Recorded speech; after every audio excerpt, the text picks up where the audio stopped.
Biasanya orang-orang Kristen ya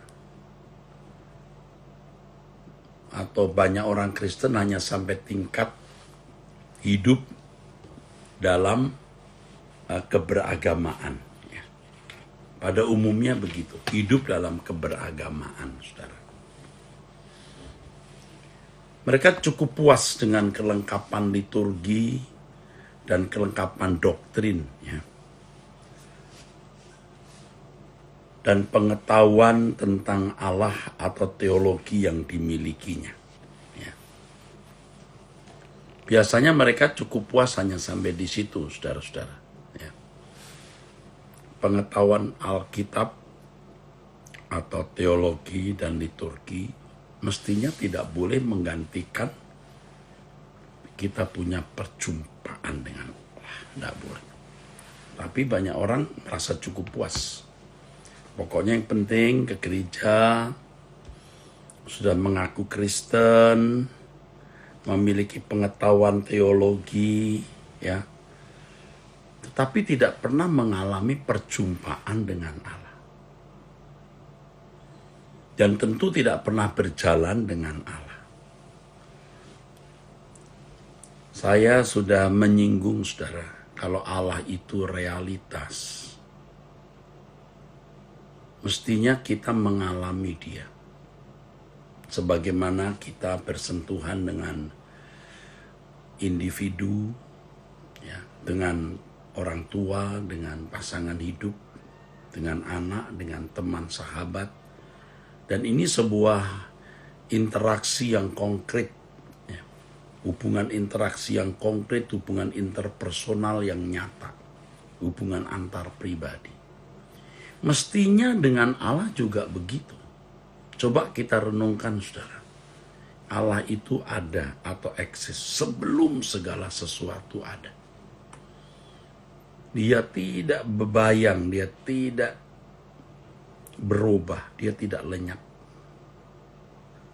Kalau benda itu bebayang, apapun bisa lenyap. Tetapi Allah itu abadi, dari kekal sampai kekal. Ia mestinya realitas di atas segala realitas. Jadi kalau benda atau sesuatu tanpa kehadiran Allah itu rusak. Karena Allah tidak mungkin menciptakan sesuatu yang bisa lepas dari dirinya. Firman Tuhan mengatakan ia memelihara kesetiaannya sampai selama-lamanya dan tidak pernah meninggalkan perbuatan tangannya. Artinya semua juga ditopang oleh dia. Kalau ciptaan, benda hidup, benda mati tidak dihadiri oleh Allah, itu pasti hancur. Tidak mungkin Allah menciptakan sesuatu yang bisa lepas dari dirinya.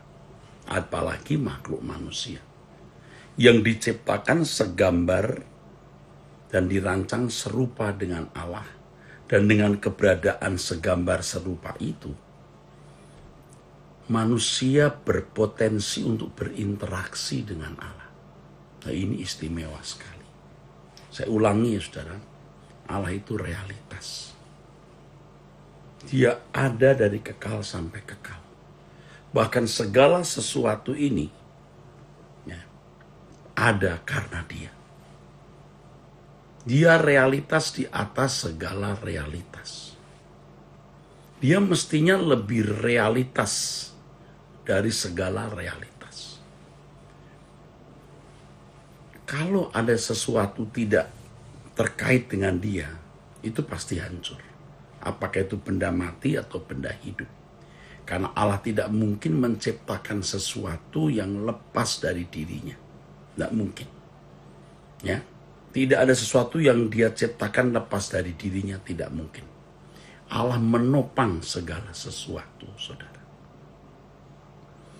Kalau benda mati saja, tanpa topangan Allah, tidak tahu jadi apa. Apalagi benda, apalagi makhluk hidup. Ya, apalagi makhluk hidup. Jadi kalau dunia ini masih bisa berputar, bergulir dengan kehidupan, karena Allah yang menopang sempurna. Kalau benda mati saja tidak mungkin bisa eksis tanpa kehadiran yang menciptakan. Apalagi manusia yang memang diciptakan dengan desain bisa segambar dan serupa. Artinya diberi potensi untuk berinteraksi dengan Allah. Kalau sampai tidak dihadiri Allah, betapa rusaknya manusia itu. Jadi kalau kita mendengar orang bergaul dengan Allah, itu sebenarnya hal yang normal. Jadi kalau kita memandang orang bisa mengalami perjumpaan dengan Allah sebagai sesuatu yang luar biasa, itu ada yang salah dalam hidup kita. Itu normal, saudara. Orang bisa berinteraksi dengan Allah itu normal, saudara. Justru itu standar. Oleh sebab itu, saudaraku sekalian, kita tidak boleh menggantikan perjumpaan dengan Allah dan hidup berjalan dengan Dia itu dengan sekedar liturgi ke gereja atau memiliki pengetahuan tentang Allah. Nah, kita bisa melihat bagaimana orang-orang menjadikan teologi sebagai komoditas. Ya. Yang akhirnya ketika orang menerima pengajaran, pelajaran atau doktrin itu tidak membawa dampak apa-apa. Saya sudah memberikan ilustrasi, saudaraku sekalian. Kalau misalnya seseorang cerita kepada orang lain tentang satu tokoh, misalnya Donald Trump, ya. Sedangkan yang cerita ini tidak pernah mengalami perjumpaan dengan Donald Trump. Dan orang yang diberitahu tentang Donald Trump juga tidak memiliki keterkaitan dengan Donald Trump. Untuk apa? Saudara, yang bercerita tentang Donald Trump tidak pernah mengalami perjumpaan, dan orang yang mendengar tentang Donald Trump itu juga tidak memiliki keterkaitan. Selengkap apapun hal mengenai Donald Trump itu dipaparkan. Nah, ini sama. Kalau orang tidak mengalami perjumpaan dengan Allah, sehebat apapun teologianya, pasti tidak memiliki nafas, tidak memiliki jiwa. Artinya tidak menghidupkan. Jadi orang yang mendengar paparan mengenai Allah yang dikemukakan, itu tidak mengalami perubahan. Juga tidak terdorong memiliki perjumpaan dengan Allah. Karena yang dikemukakan pasti miskin implikasi untuk bertindak, melangkah, menjumpai Allah. Nah, yang ngomong aja nggak mengalami perjumpaan, saudaraku.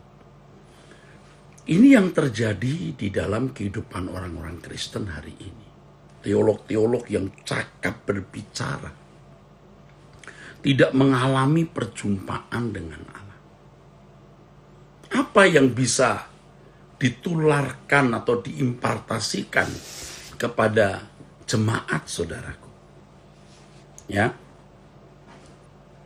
Kalau liturgi itu menjadi tujuan dan teologi menjadi tujuan, Allah tidak pernah dijumpai. Allah hanya menjadi wacana dan fantasi orang beragama, saudaraku. Ya. Nah, saudaraku, kedalaman hubungan atau keintiman dengan seseorang itu intensitasnya, ya, itu berbeda-beda. Ya. Saudara punya teman A, keintiman saudara dengan A, dengan orang lain, dengan A pasti beda. Ya, tergantung seberapa kita menyediakan diri. Semakin kita menyediakan diri untuk bergaul dengan seseorang, kita bisa masuk wilayah hidupnya. dia juga bisa masuk wilayah hidup kita, saudara. Benar-benar ada interaksi. Nah, mengapa tidak demikian dengan Allah? Kalau dia Allah yang hidup, ya, kita bisa membuka diri untuk berinteraksi dengan Allah. Dia masuk di dalam hidup kita masuk di dalam hidup dia. Saudara, ini hal yang paling berharga, kesempatan paling berharga, harta paling mahal, keindahan di atas segala keindahan, kekayaan yang tiada tara. Kalau kita bisa masuk wilayah Allah, Allah masuk wilayah kita. Seperti yang termuat di dalam Yohanes 17 ayat 21. Engkau dalam aku dalam engkau. Saya mempersoalkan itu, bagaimana bisa mengalami ini. Walaupun saya masih terus proses, tetapi saya serius sekali mempersoalkan ini. Bagaimana aku bisa tinggal di dalam dia, dia di dalam aku. Aplikasi konkretnya gimana? Bentuknya bagaimana? Perasaan yang kurasakan bagaimana? Dan itu yang serius saya persoalkan. Dan Tuhan itu, saudara, pasti menyatakan diri kepada kita. Jadi, kita juga memiliki skema hubungan seperti itu. Seperti kita dengan seseorang. Kita makin membuka diri, dia makin masuk dalam hidup kita. Dan kita masuk dalam hidup dia. Ya. Walaupun tentu ada juga, saudara, kita membuka diri terhadap seseorang, tapi orang tidak membuka diri terhadap kita. Ya ada juga begitu. Tapi Allah tidak mungkin. Karena memang standarnya untuk anak-anak Allah ini, engkau tinggal dalam aku dalam engkau. Itu hebat sekali, saudaraku. Kita mau menjadikan ini satu-satunya pencarian hidup kita. Pencarian makna hidup kita terletak di sini. Yaitu ketika kita memiliki satu persekutuan yang saya sering istilahkan kerak begini, saudara. Ya. Jangan ada yang kita anggap lebih berharga atau bernilai dari ini. Ayo kita bersama sepakat, saudara. Kita mau memburu hal ini. Ya, bagaimana kita mengalami Allah yang real, yang nyata, realitas di atas segala realitas itu. Ya, supaya kita menemukan hidup. Firman Tuhan mengatakan di dalam dia ada hidup. Saudara, ya di dalam dia ada terang dan terang itu hidup manusia. Hidup itu terang manusia. Jadi kalau kita tidak di dalam dia tidak dalam kita, itu gelap. Kalau saya katakan gelap di sini, artinya tidak mencapai standar yang Allah kehendaki. Orang bisa tidak memiliki Yesus di dalam hidupnya, ya. Tapi tidak mungkin dia bisa mengerti kehendak Allah, apa yang baik, yang berkenan, dan yang sempurna. Dia bisa berbuat baik.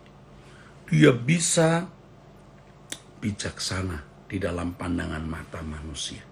Ya. Dia bisa santun. Kalau dilatih ya oleh pelatihan budi pekerti, ya, pendidikan agama, dia bisa menjadi sangat baik. Tetapi kekristenan itu bukan hanya membuat kita baik atau sangat baik, tetapi memiliki pikiran perasaan Allah. Ini kekristenan, saudaraku. Maka kenapa kita harus sempurna seperti Bapa, serupa dengan Yesus? Karena kita mau mengimbangi dia. Ya. Kita pasti mengenal kok diri kita, kekurangan-kekurangan kita apa, ya. Ketidakpatutan yang masih kita lakukan apa, pasti kita tahu. Dan kalau kita mau berjuang meninggalkan semua hal yang tidak patut di dalam hidup ini, kita mencapai kesucian yang makin tinggi, kita bisa kerek dengan Allah, saudaraku. Nah, bagaimana itu bisa terjadi? Ya, ini dasarnya harus Alkitab, ya saudaraku. Banyak orang lebih membuka ruangan hidupnya untuk dunia, untuk kesenangan dunia, membuka ruangan hidupnya untuk materi, dan segala hiburan dunia. Orang seperti ini tidak akan pernah tinggal di dalam Tuhan, Tuhan tinggal di dalam dia. Sebab prinsipnya adalah, kamu tidak dapat mengabdi kepada dua Tuhan. Itu prinsipnya, saudara. Kamu tidak dapat mengabdi kepada dua Tuhan. Segenap hidupmu kamu serahkan, kamu fokuskan kepada Allah, atau tidak usah sama sekali. Itu standarnya, saudara. Jadi kalau kita mau mengalami Tuhan, yang pertama, tekad kita harus bulat untuk hidup suci walaupun kita belum suci. Tekad kita harus bulat, kita mau hidup tidak bercacat, tidak bercela. Kita harus bertekad untuk tidak menikmati dunia, saudaraku.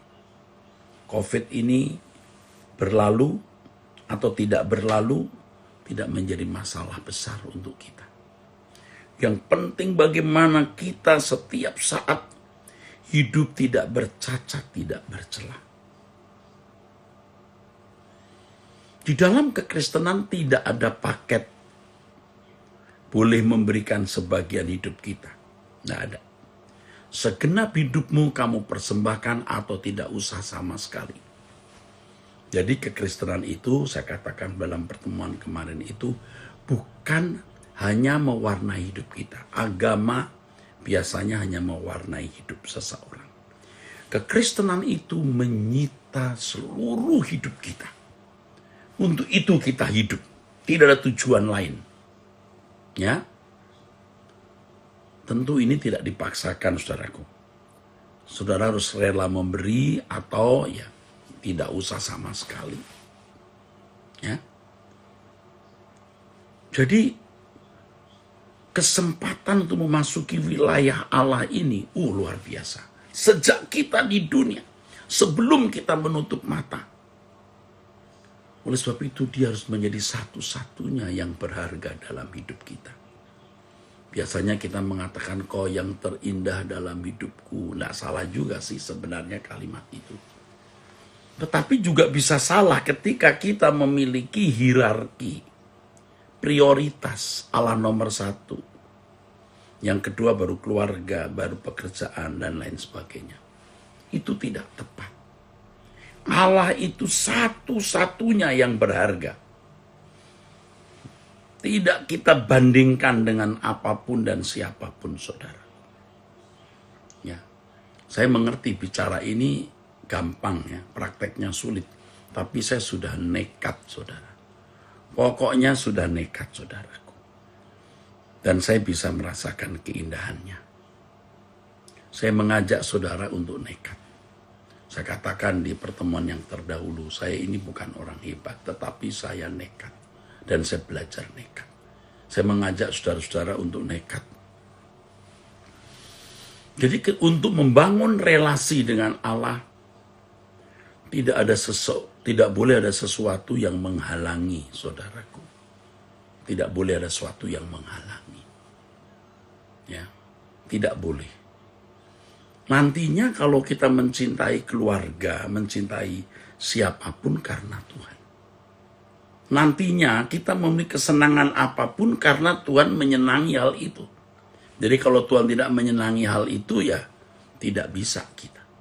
Nah kadang-kadang kalau kita sudah masuk tekad seperti ini, kita juga jadi ancaman untuk orang di sekitar kita, saudara. Ancaman. Kenapa ancaman? Sebab kita ya tidak akan bisa lagi tidak bisa punya frekuensi yang dengan orang lain cocok. Ya, dengan siapapun, kadang-kadang malah dengan pasangan hidup sendiri pun belum tentu jadi cun, saudara. Makanya harus bersama-sama satu keluarga, saudara. Ya, bagi teman, maksud saya kalau saudara punya teman, sahabat, yang kalau tadinya berbincang-bincang bisa nyambung, sekarang jadi nggak nyambung lagi. Itu terjadi dalam hidup kita. Ya, ketika Allah menjadi satu-satu yang berharga dalam hidup ini, itu implikasinya luas sekali, saudara. Hidup kita akan diubah secara luar biasa. Jadi kita harus rela menyerahkan seluruh pemilikan kita atas sesuatu atau seseorang. Dan kita berani berkata, aku bisa hidup tanpa siapa-siapa dan tanpa apa-apa. Ini kesannya ngomong besar, saudara. Tapi memang ini standar. Dan kita harus berani melangkah. Ya, pada waktu kita menghadap Tuhan, kita buka hati kita, maka Tuhan pasti memberitahu apa-apa yang membuat Tuhan itu cemburu. Ada kecemburuan di hati Allah ketika ada ketertarikan, keterpikatan kita kepada sesuatu. Makanya memang orang kaya jadi sukar masuk surga itu karena itu, saudara. Kekayaan membuat hatinya terpikat, saudara. Terpikat pada kekayaan itu. Yang lain terpikat dengan kedudukan, dengan kehormatan, dengan pangkat, dan lain sebagainya. Jadi ketika seseorang kehilangan segala sesuatu untuk bersekutu dengan Allah, ia mulai tidak nyambung dengan orang-orang di sekitarnya. Kalau dulu sebelum masuk persekutuan dengan Allah masih bisa nyambung. Nah, nanti setelah kita melekat dengan Allah, ya kita berusaha untuk ngerti orang, saudara. Tapi bagaimanapun prinsip dan filosofi atau konsep-konsep hidup kita itu berubah total, saudara. Dari hal ini terjadi perpisahan yang tidak bisa dielakkan, saudaraku. Hal ini bisa terjadi dalam hubungan pertemanan, persahabatan, sampai hubungan dalam lingkungan keluarga, saudara. Itulah sebabnya menjadi tanggung jawab kita untuk mengajak orang di sekitar kita, dimulai dari yang paling dekat untuk bisa bersama-sama ke dalam kerajaan surga. Ini kalau saya boleh jujur, saudara, walaupun berat menyampaikannya, kekristenan yang dimiliki banyak orang itu palsu, saudara. Seringkali khotbah-khotbah yang kita dengar itu juga tidak nyampe. Masih memberi kesempatan, peluang orang hidup wajar dan membagi diri untuk dunia. Masih membuka wilayah hidupnya untuk dunia. Aduh, saudara, kalau Tuhan kita Yesus Kristus telah menyerahkan nyawanya untuk kita, kita mestinya juga menyerahkan nyawa kita untuk Dia. Ya, baru-baru ini ya, saudara, ya saya masih ingat saya mulai doa jam 12 kurang 20 kira-kira. Sampai saya jam 1:30, jam 2 baru tidur. Saya mempersoalkan, saudara, mengenai ini. Orang-orang Kristen abad mula-mula, apa yang mereka harapkannya, gitu. Ya, di malam yang sepi itu saya merenung gitu, saudara. Apa yang mereka harapkan dalam hidup ini ya? Ya, mereka dikejar-kejar ya. Mereka bersembunyi, kebaktiannya di kuburan-kuburan untuk supaya lolos dari pengamatan tentara Roma ya. Mereka ditangkap, dimasukkan kandang binatang buas, dicabik-cabik, dibakar hidup-hidup, dipenggal, dipancung. Mereka kehilangan anak, kewargaan negara, tentu harga diri, dan lain sebagainya. Saya berpikir apa sih yang membuat mereka begitu? Tentu satu, mereka mengharapkan pertemuan dengan Tuhan Yesus yang mereka yakini akan datang pada waktu itu. Seperti Paulus yang begitu maniak terhadap kedatangan Tuhan. Sehingga dikatakan bahwa Paulus itu eskatomania, mania eskatos itu maniak terhadap kedatangan Tuhan, saudara. Tuhan mengkondisi orang-orang Kristen abad mula-mula yang masih baby, ini Kristen baby ya, saudara, untuk tidak menoleh ke samping, apalagi ke belakang. Dunia tertutup oleh mereka. Dunia tertutup. Mereka tidak bisa keluar dari keadaan mereka yang terbelenggu oleh penderitaan itu, saudara. Ya, mereka tidak punya kesempatan menikmati dunia. Dan Allah yang mengadakan itu. Allah memang mengizinkan itu. Tidak memberi celah sedikit pun mereka menikmati dunia. Tidak memberi celah sedikit pun mereka itu berbuat dosa. Dan Alkitab berkata, orang yang sudah menderita penderitaan badani berhenti berbuat dosa. Nah, sekarang kita gereja yang sudah berumur 2000 tahun, saudara.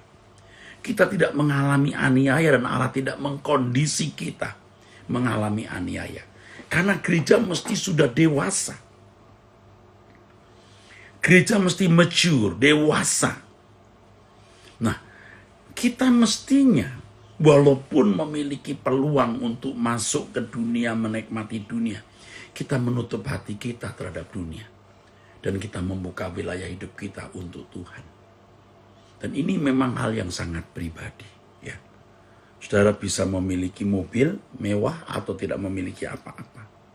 Tapi saudara tetap bisa berkata, engkau satu-satunya yang berharga dalam hidupku.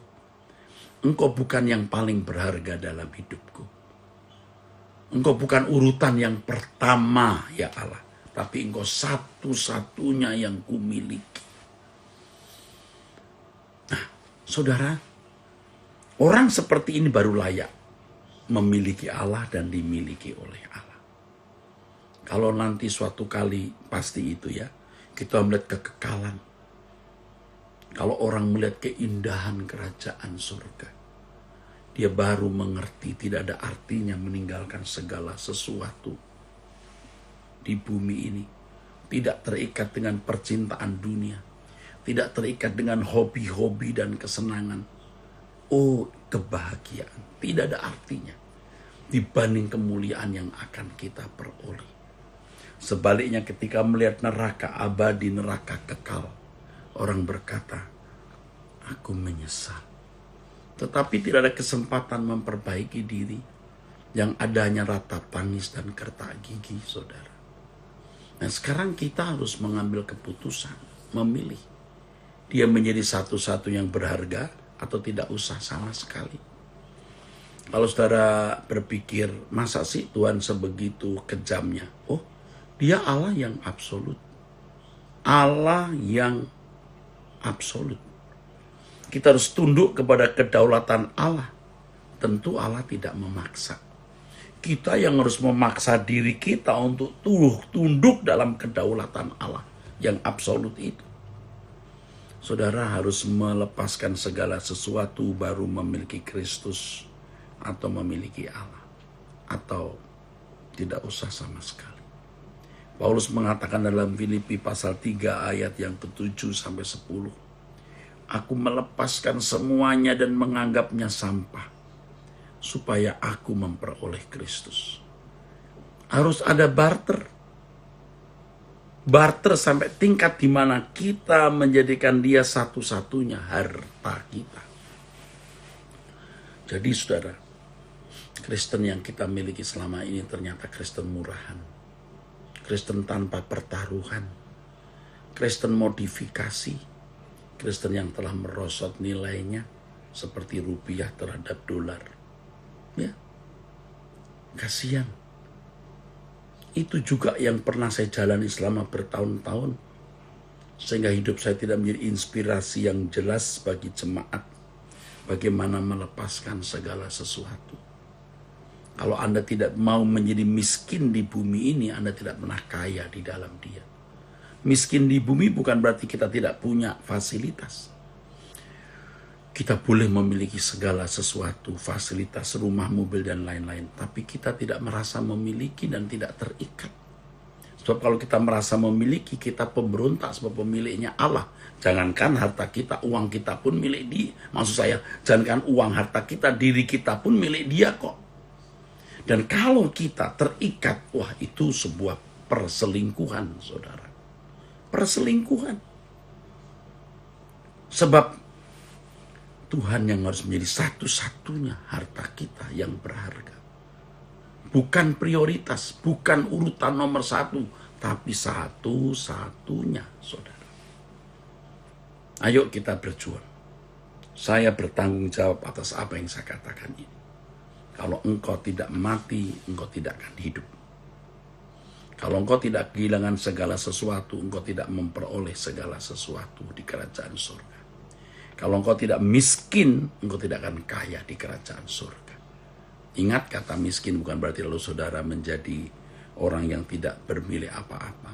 Anda bisa bermilik, tetapi Anda tidak merasa memiliki semua itu dan tidak terikat semua itu. Tidak gampang, tidak mudah. Tetapi inilah yang harus kita lakukan. Jika kita masih merasa memiliki sesuatu dan menikmatinya dengan sepuas-puas kita, kita mengkhianati Allah. Kita mengkhianati Bapa di surga. Nanti kita akan ngomong lagi, saudara. Ya, akan lebih banyak lagi kebenaran yang meluncur. Ya, supaya kita menemukan kekristenan yang sejati itu bagaimana. Ya.